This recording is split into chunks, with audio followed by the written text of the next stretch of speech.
Yeah, we were both in our hometowns when we heard it, which was so weird. I heard mine in Sugar Land, Texas, where I'm from, and we were driving, and I heard it, and I started screaming, and my mom was like, what? So I can't hear my songs when she's driving now because it stresses her out. She's like, nope, you're going to be yelling and screaming, and we can't do that yet. So.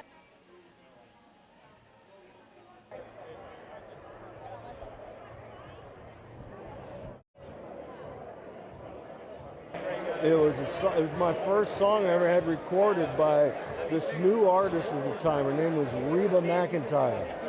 And I felt like I'd hit a home run. I heard it on the radio, it was like, yes! Yeah, so it was Christmas of 2015, I believe, right when my song Fix came out.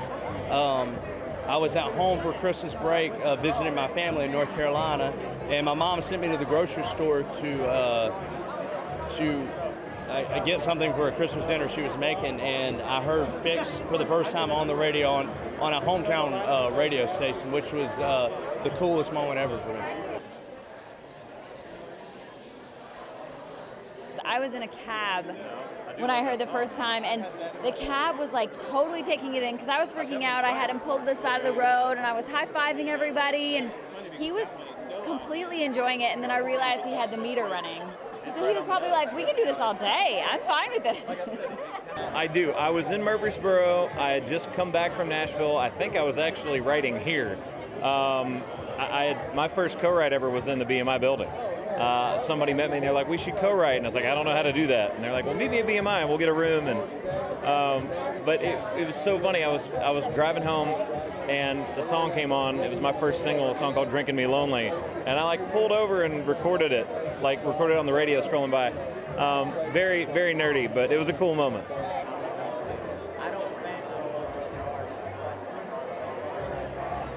Oh, it was amazing. I was actually on what we call radio tour. That's where we go and visit all the radio stations and say, this is who I am, here's a few songs.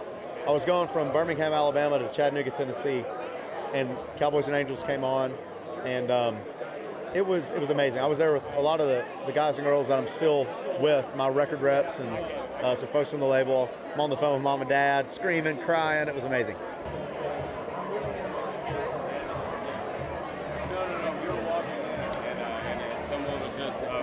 That we were with kind of looked around and was like, man, this is... Somehow I felt that caress was Tommy. I just knew it felt at home. It felt right? It felt comfortable. I don't know. You look good, man. You How are you? Great, man. Good. Great. I was parking with my girlfriend on a country road in Pennsylvania, doing what teenagers do. And then I stopped doing that and started listening to myself on the radio. I was in college and I was studying for a test, and it came on the little alarm clock radio, and I didn't expect for it to come on. It just surprised me, and I ran up and down the hallways in the dorm room, was freaking out. Yeah, really good feeling. I freaked out, yeah. And then the first time I heard my single, Kiss You in the Morning on the radio, I happened to be in Florida as well and riding around with my dad. So we just rolled the windows down and cranked it up, and I think we skipped lunch and went straight to the local bar just to have a little celebration, but yeah. Well, I was driving around Nashville, actually, coming back from a writing appointment. And it was a particularly bad writing appointment. We didn't get anything done. It was kind of discouraged, and my voice was tired. I had a headache. This is terrible, discouraged. And it came on, my first single, Tell Me You Get Lonely. And I thought, well, that sounds familiar. And I turned it up, and I had this moment, and I was in traffic on I-40. And I'm looking around and wondering how many of these cars are listening to this radio station. It was the Big 98. And it was a mind blow, the power of radio to get your music out there. But I'm proud it happened in Nashville, and not somewhere else out on the road. So it was special. I believe I was in Crossville, Tennessee. I was doing secondary radio. So I was doing like the little tiny mom and pop stations. And I went in and I played it acoustically on the radio.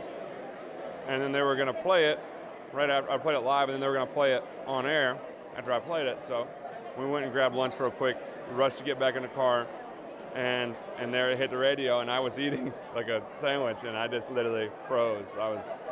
I froze the whole entire song. I couldn't speak. I was just kind of speechless. And it's just I get that feeling still every day I hear it, and I've been fortunate enough to hear it a lot more than I heard back then, but it's still as sweet as it was then, and it's just, it's quite the experience for sure. I love it. Yeah, well, there you go. People say stupid good, so I might as well be